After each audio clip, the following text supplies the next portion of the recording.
მოგესალმებით ძვირფასო ტელემაყურებლებო და რადიო მსმენელებო, მუსეუმის გადაცემა რა თქმა უნდა გრძელდება და დღეს გვყავს არაჩვეულებრივი სტუმარი, რომელსაც გაგაცნობთ. ვინც არის ის მათთვის იქნება აღმოჩენა და მოულოდნელობა და სასიამოვნო მოულოდნელობა, ვინც ის კიდევ ერთხელ იხილავს და გავეცნობით ბევრ სიახლეს მის შესახებ. ეს გახლავთ მუსიკოსი, მომღერალი, პროდიუსერი, მულტიინსტრუმენტალისტი და კიდევ სხვა ნიჩს და უნარებს აღმოვაჩენთ. საუბრის დროს ეს გახლავთ ლუკა ნოზაზე. მე მოხარული ვარ, რომ მოგვეცა საშუალება შენთან შეხვედრის და სალომეს მირიანაშვილს აუცილებლად მადლობა უნდა უთხრათ იმისთვის, რომ დღეს შედგა ჩვენი შეხვედრა. კი, აუცილებლად და მივესალმები ჩვენს ტელემაყურებლებს. ძალიან დიდი მადლობა მოწვევისთვის. მადლობა. 6 წელია სატელევიზიო სივრცეში არ ყოფილვარ და ცოტა ესე აღფრთოვანება მაქვს. არა, უშავს, კარგი. აღფრთოვანება.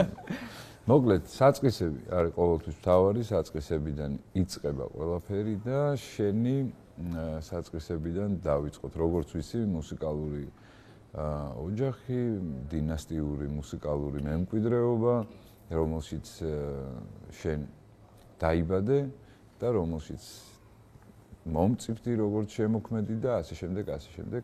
სანამ დაფრთიანდებოდი, მოდი საწყისებს გადავავლოთ თვალე.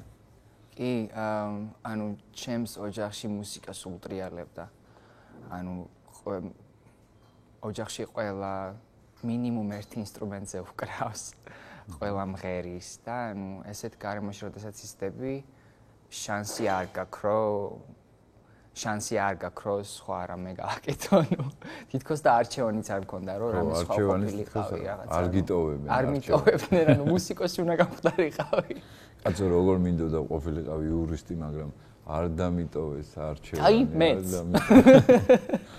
და დაიწყო ძალიან პატარა ასაკიდან შენი ნუ დარწმუნებული ვარ რომ ნიჭი გამოვლინდებოდა ძალიან მალევე შენი დაბადებიდან ესე ვთქვათ მალევე ასაკში ეს იქნებოდა ალბათ 4-5 წელი კი უფრო ადრეც 2 წლის ასაკში უკვე რაღაც მღეროდი მაშინ მაგნიტოფონები იყო ხოლმე და ხმას ვაყოლებდი მღეროდი და სად დაიწყე მუსიკალური განათლება შენ მიიღე ვთქვათ როგორც აი 7 წლები არის 10 წლები რაღაც დაახლოებით ესე თუ რაღაც გარკვეული მომზადება კერძო იყო ოჯახიდან ყოველთვის იყო ხოლმე იმის მცდელობა ფორტეპიანო სოლფეჯიო ეს მაგრამ ბავშვობიდან დაკავებული ვიყავი ხალხურ მუსიკალურ ანსამბლშიც მღეროდი პიანინოზე ასე შემდეგ მაგრამ საბოლოოდ ანუ მუსიკას მართლა მთელი გულით რომ დაუკავშირდი ეს მოხდა როდესაც 13 წლის ასაკში ვიყიდე გიტარა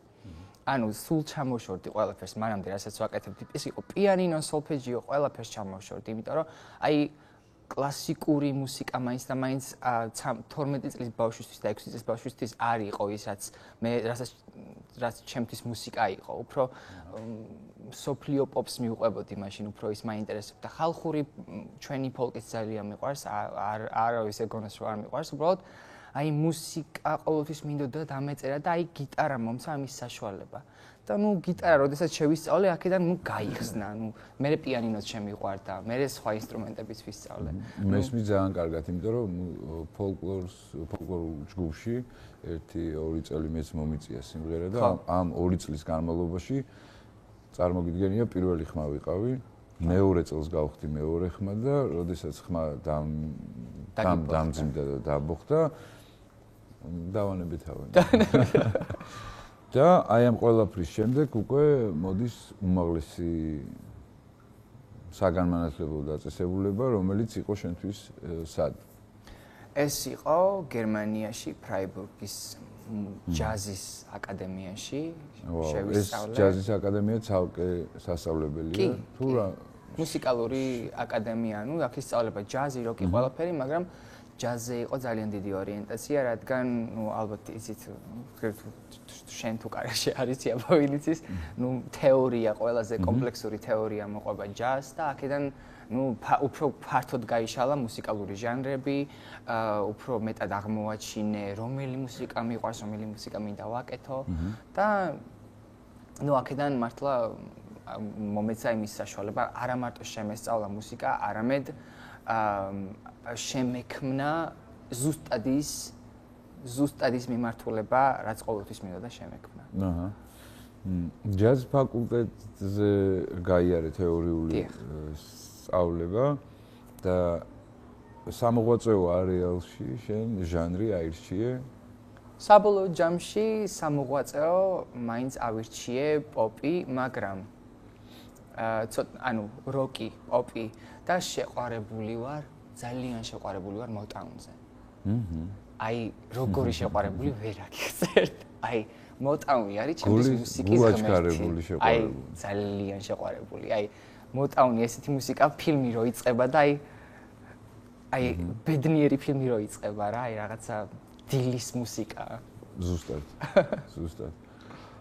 და შენი დღევანდელი თქვათ უკვე ის რაც ითვლება წარმატებად რა კატეგორიაშიც გადის უკვე წარმატება და რეალიზება, ესე ვთქვათ, შემოქმედის, ეს არის ალბომები, რომელიც უკვე რომელმაც იხილა მზის სხივი და ეს მათი რაოდენობა არის 4.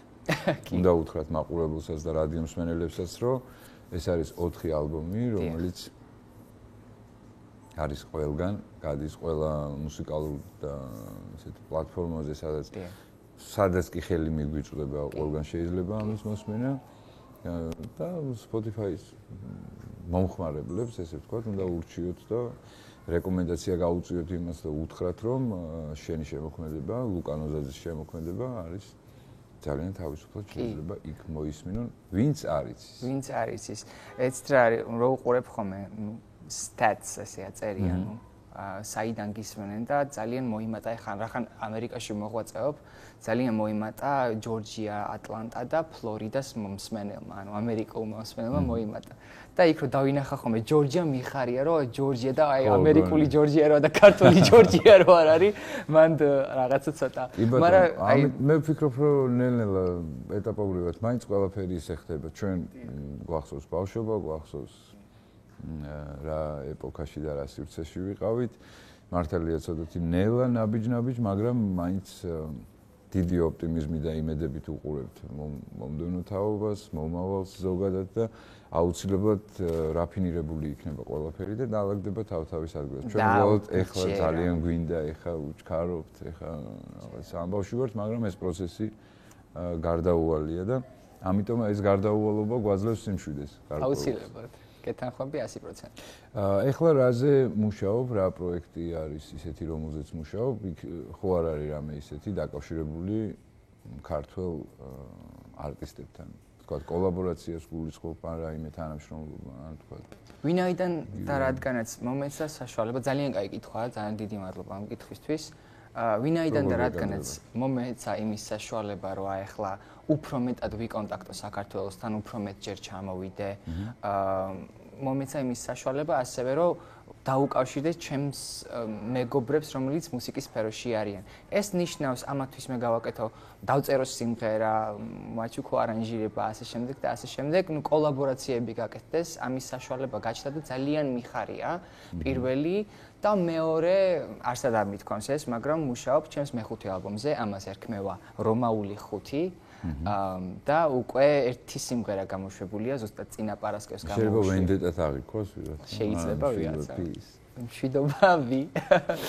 ერთი სიმღერა გამოვიდა, რომელიც ესეც კი ექსპერიმენტულია, სინგლი ხო ქვია, ერთი სიმღერა გამოდის, ეს არის დაბლი, ანუ ორი სიმღერა გამოუშვი ერთად გაერთიანებული.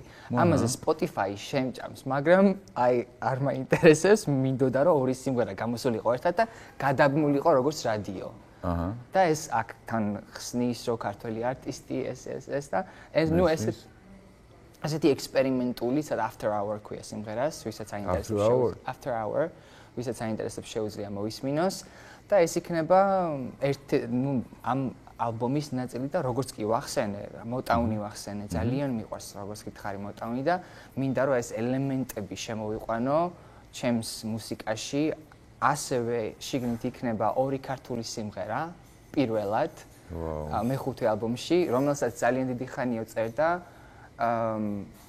როგორც გითხარი, ქართული ძალიან ლამაზი ენა, მაგრამ ცოტა მომთხოვნი ენა. და მე არ მივცემ თავს იმის საშუალებას, რომ ჩემ ქართულ მსმენელს მივცე, აი ესე დაწერილი სიმღერა. მე მინდა რომ იმას რომ მოისმენენ, შეიყვარონ, რაღაცა ისეთი იყოს, რაც აქამდე არ მოусმენია. ძალიან მომეწონა, როდესაც შენ ახსენე, რომ ქართული ენა არის მომთხოვნი ენა. ანუ ამბობენ, რომ პრეტენზიული ენაა რა. და ეს პრეტენზიული ენა თვითონ ადამიანების დამოკიდებულება ხდის პრეტენზიულს. და როდესაც ამბობ, რომ მომთხოვნი ენა, ეს უკვე რაღაც გარკვეულ პასუხისმგებლობას თითქოს გულისხმობს, რომ ენას აქვს ეგ პასუხისმგებლობა და ენას აქვს ეგ მოთხოვნა. რომ უნდა შეუსაბამო ის ფორმა და ძალიან სწორი სიტყვა და შეიძლება ტერმინი იყოს ძალიან სწორი. ძალიან დიდი მადლობა რომ მოხვედით და პირიქით მეგიხდით უღრმეს მადლობას ესეთი საყვარელი გადაცემისთვის. ძალიან კარგია და მოხარული. ჩვენს მსმენელს კიდე და მაყურებელს ესეთი რა ვიცი, ესეთი საყვარელი გადაცემისთვის, ნუ. დიდი მადლობა. მოკლედ, ძვირფასო ტელემაყურებლებო რადიო მსმენელებო, მუსეუმის გადაცემა სამწუხაროდ მიუახლოვდა დასასრულს, ჩვენ უნდა დაგემშვიდობოთ მომდევნო შეხვედრამდე კეთილის სურვილებით. კარგად ბრძანდებოდეთ, შეგახსენებთ რომ ყავდა ლუკა ნოზაძე სტუმრად. ნახვამდის.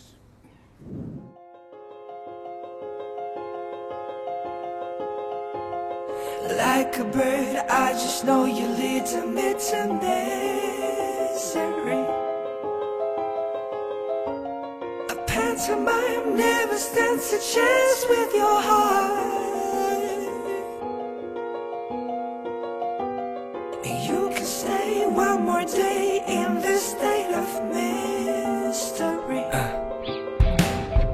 Fire, I can't control my feelings, I'm on fire. Under the spell and dying of your desire. Maybe I can give another chance. Tonight the beast is coming out to dance. She's dancing barefoot on the broken glass. Her Guns N' Roses shirt and mini skirt. You probably think that she's an introvert, but I don't think she ever needs to flirt. And she can tell I never hit the dirt. And anyhow she always stay alert. Like a bird, I just know you lead to misery.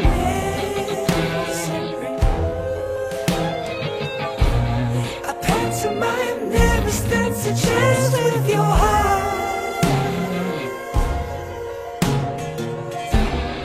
You can stay one more day in this state of mystery.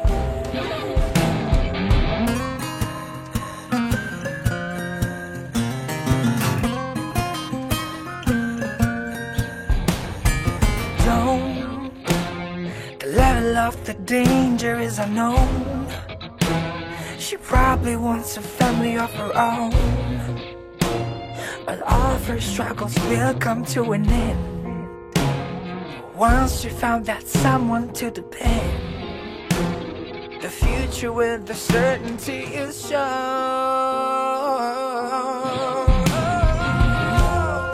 Like a bird, I just know you lead to misery.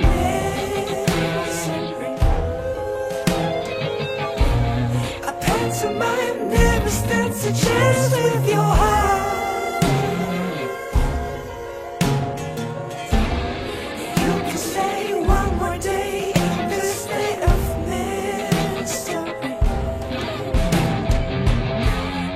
Like a bird, I just know you lead to misery.